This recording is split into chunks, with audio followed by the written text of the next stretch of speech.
అందరికీ నమస్కారం. ఈ రవికృష్ణ గారు పిరదౌసి కావ్యగానం గురించి చెప్పినప్పుడు నాకు కాస్త ఆశ్చర్యం, ఆనందం కలిగాయి. ఎందుకంటే ఇలాంటి ప్రక్రియ ఇంతకుముందు ఎప్పుడూ నేను వినలేదు. ఒకవేళ ఇక్కడేమైనా ఇంతకుముందు జరిగాయేమో నాకు తెలియదు. కానీ ఒక కావ్యాన్ని పద్యరూపంలో గానం చేస్తూ వివరించడం, దాన్ని దృశ్యమానం చేసి నాటకంలాగా ప్రదర్శించగలగాలి.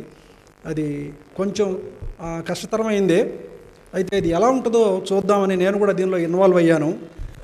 దీన్ని నన్నే వ్యాఖ్యాతగా ఉండమని అడిగారు రవికృష్ణ గారు. అయితే పిరదౌసి కావ్యం పైన సాధికారత ఆయనకే ఉంది. ఆయన గొప్ప పండితుడు, దానికి టీకా తాత్పర్యాలు రాసినటువంటి వ్యక్తి రవికృష్ణ గారు.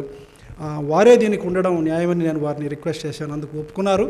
మొదట మేసాల లక్ష్మణ్ గారిని ఇది కార్యక్రమానికి తీసుకురావాలనుకున్నాం. ఆయన సినిమా షూటింగ్లో ఒత్తిడిలో అవుట్ ఆఫ్ స్టేట్లో ఉండి రాలేకపోయారు. అందుకు వేరే వ్యక్తుల్ని మేము తర్ఫీదు ఇచ్చి తీసుకొచ్చాం. పద్యనాటకంలో సాధారణంగా 4:30 శృతి పెద్ద శృతుల్లో పాడుతుంటారు.